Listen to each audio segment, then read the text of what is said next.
And 3, 2, 1. Welcome to The Peaceful Truth, the podcast where we talk about everything from women empowerment, feminism, and everything in between. You are joined by your host, Kenzie Meekbeck. Thank you everyone for tuning in for another episode. This week's episode I think is very important, and I love to talk about mental health and just mindfulness and continue to do episodes on that as I learn more and expand more of my knowledge into that type of field. In fact, at the end of this week, I'm going to I don't know how to describe it, but it's kind of like an emotional intelligence and neuroscience type leadership course where you apply these types of skills to your work environment as well as leadership within your work environment. So that will be really cool. So I continue to love to learn about mental health and just that sort of thing and how you can expand and grow how you react to things and also just be feeling healthy mentally.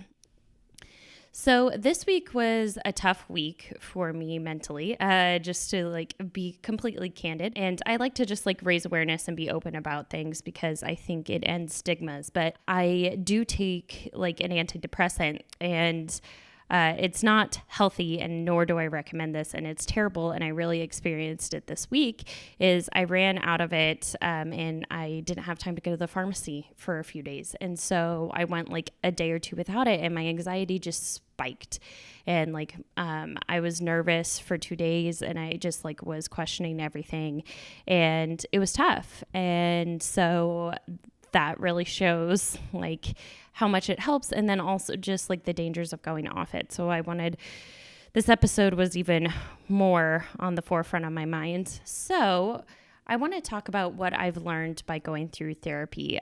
For me, what's been successful on maintaining my mental health has been continually going to therapy for the past 2 years and continuing to be on medication. So that's been really helpful for me.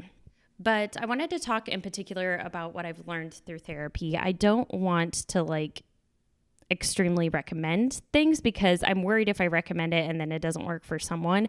I just want you to recommend what I've learned and to talk about what I've learned because maybe it'll help someone, maybe it'll inspire someone to go.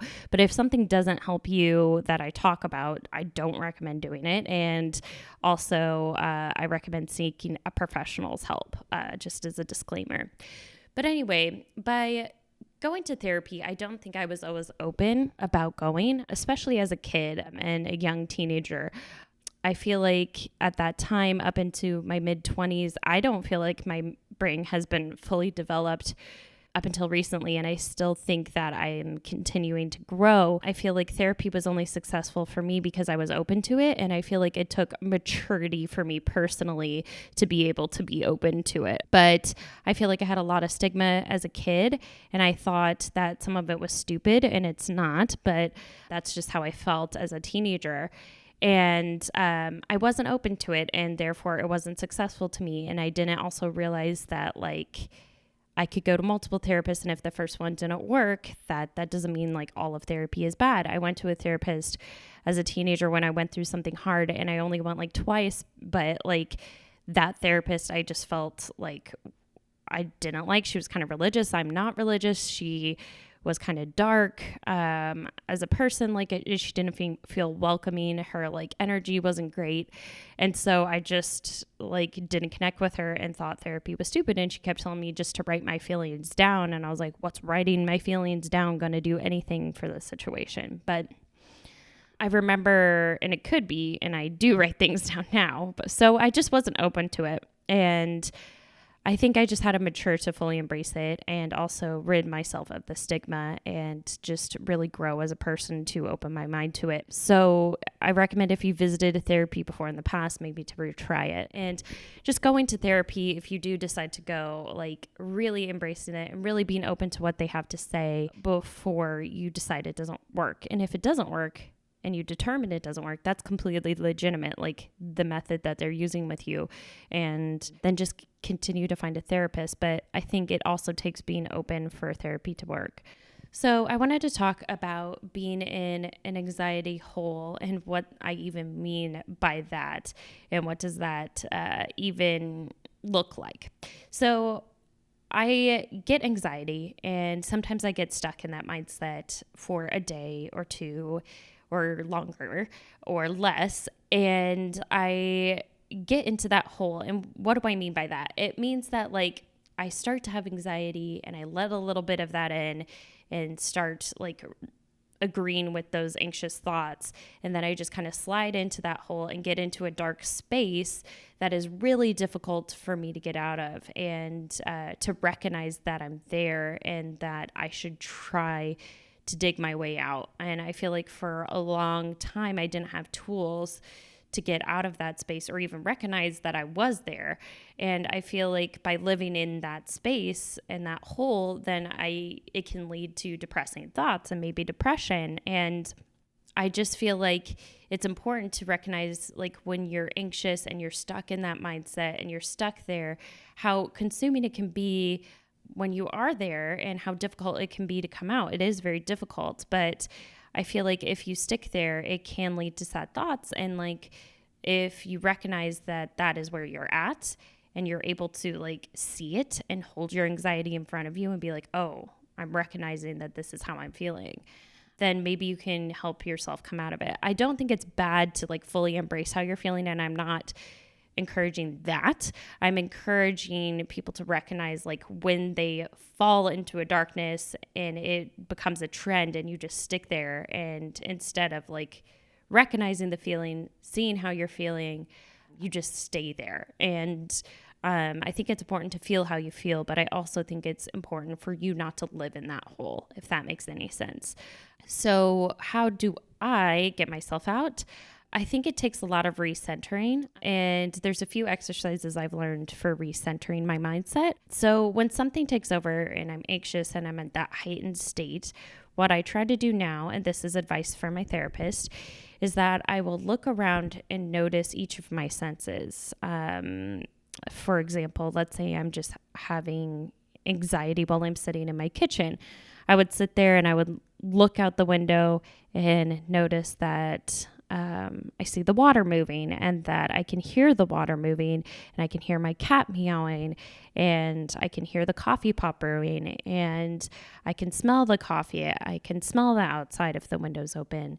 And then how do I feel? Like, what are the sensations within my body? Not trying to change anything, but just really recognizing it. And those sort of things. So just walking through and recentering yourself to the physical space where you're not just like living in your mind and that's all you can see is your dark thoughts.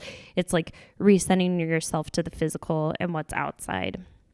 Some other recentering techniques is sometimes I like close my eyes and I'll feel how I feel throughout my body. And I remember like doing this exercise as a child and my parents recommending something similar to this, but it's like closing your eyes and like feeling the different sensations from every single part of your body and working down. So it's, or up, and it's like starting at your toes to your feet, to your ankle, to your calf, to your thigh, to your knee, and like working your way up and just recognizing how you feel, not trying to change it or move, just seeing how you feel throughout your body. And that just helps you recenter if you're like at peak anxiety, panic, or if you're like checking out, quote unquote. I feel like another thing I do to recognize and see my anxiety for what it is I try to create a vision for what anxiety would look like physically. And that can be anything. Mine personally looks like a hairball, like a disgusting hairball that's like moving, and it's just awful.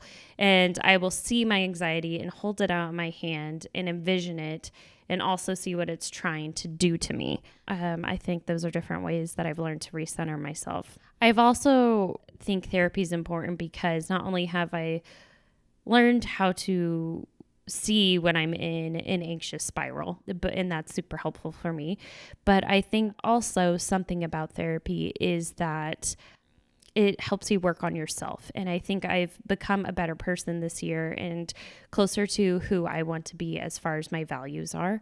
So I wanted to walk through different methods on how I've worked through myself. I don't think this works for everyone, but I think it's important just to talk about therapy and what you've been through.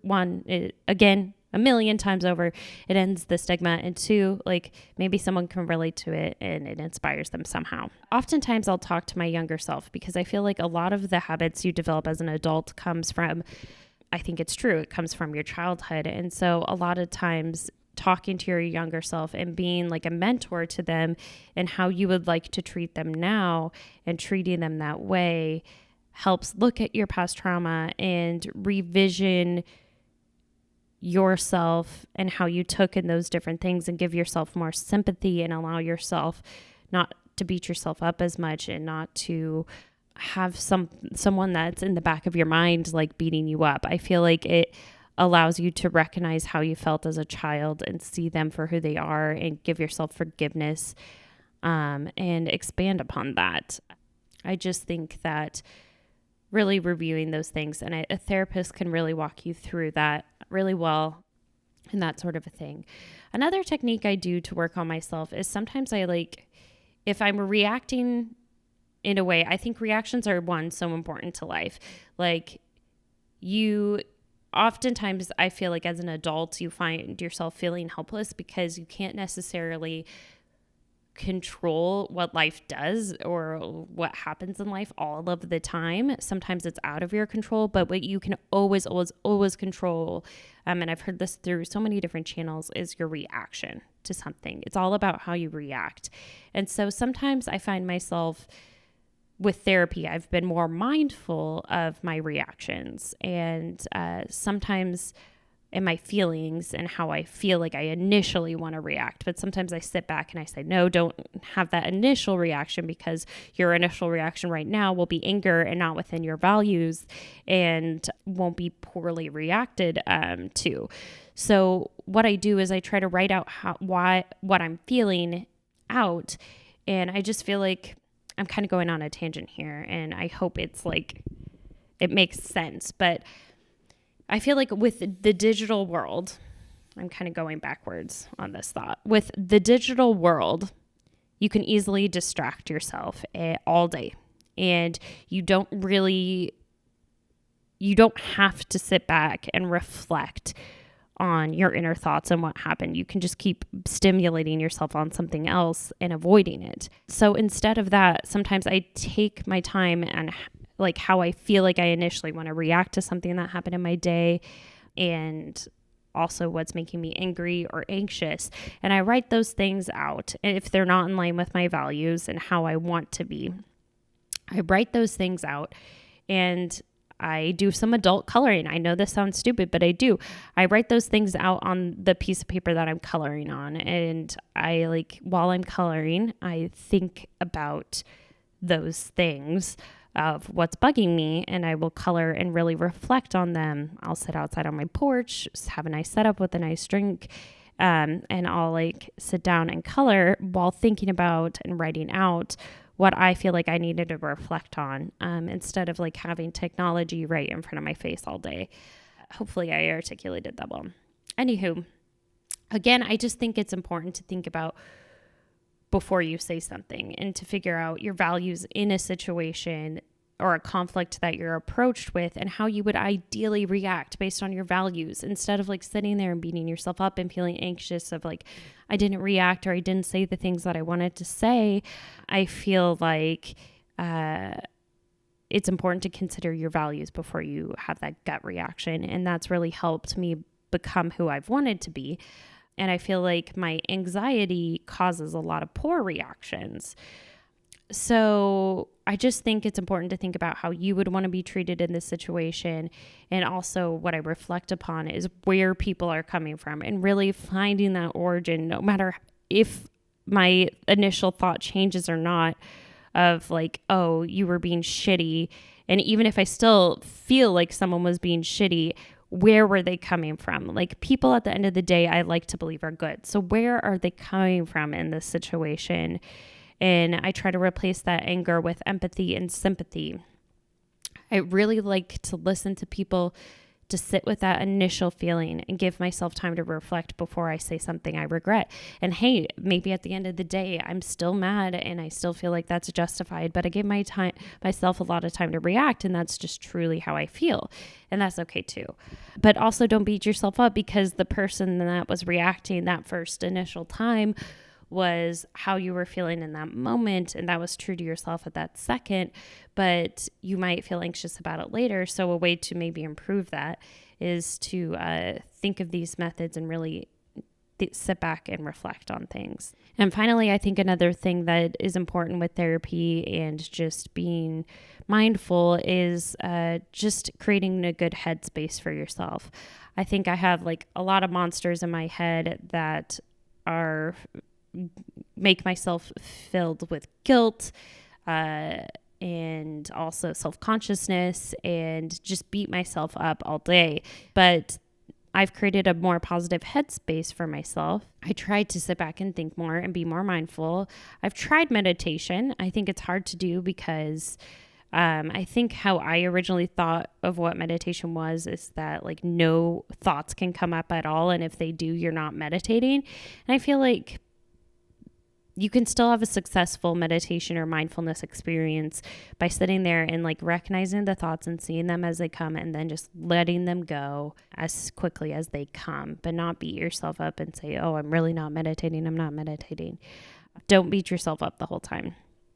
I have meditated fully once though. I went to Germany last year and I went to this bathhouse, and it was one of those nude spas. And before you just like sit back in shock, it was actually super liberating. It wasn't any perversion or anything sexual. It was about being like your truest form of yourself, and no one was weird. No one stared. Nothing odd happened. And it was just liberating. Everyone was respectful. It was very clean and it was very fancy, and you got drinks and that sort of thing. But there was all these different rooms and spa houses, and I spent the whole day going through these different rooms and spa houses, got a massage. And then at the end of the day, after feeling like super relaxed, I went into this pool where it was like this mildly heated pool, perfectly comfortable. And there were floaties in the pool, and you could like lean back and float on this water. And when you lean back, there was actually music and a DJ underneath the water playing like meditation type music, really calm and peaceful music without words or lyrics or anything. And I just sat back and laid back in that, and I just completely cleared my mind and felt complete peace and just felt so open to the world. And it was really cool experience. And I just think being mindful and meditation in general is nice to create a good headspace. I also like yoga. I feel like yoga for me is kind of like how people feel when they go to church. And I don't mean to belittle that or say it in a negative way. I just am agnostic and I don't have a religion. And I think what's cool about religion is to reflect and have positive values and to have positive goals at the end of the day and being insightful on how you're approaching yourself. And I think that's a really cool part of religion. Like, at the end of every sermon, I've been to other ceremonies, but I've only mainly been to church services. And at a church service, they usually have a message to take away with you.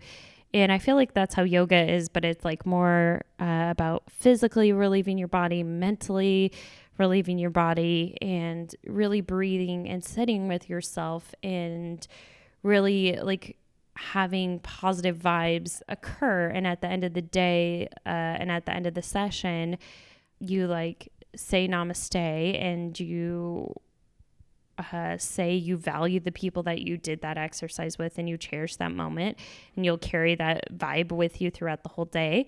And at the beginning of the session, it says something along the lines of, you came here for yourself. You came here for a reason. Allow that reason to happen. Allow yourself to get the value out of this class, and let yourself free with negativity and free with negative thoughts, and breathe out negativity and breathe in positivity. And I just feel like it feels like church, because it feels like at the end of the day, you feel revived and you feel recentered. And I just think that's cool. And whether it is church or religion or even yoga, I think those practices are cool for however you feel like you're recentering. But I appreciate you tuning into this episode. I really just wanted to talk about mental health this week and encourage people to seek it, and that it's okay to need help and to ask for help and to go to therapy. And it doesn't mean anything negative about you. Everyone, I think, on this planet should go to therapy because we all go through traumatic things, no matter who you are. So I appreciate you listening. This week, I am looking forward to the holiday season, and that is what I'm looking forward to. I want you to think of something really cool in your life that you're looking forward to and that makes you excited. And I appreciate you tuning in, and I'll see you next time.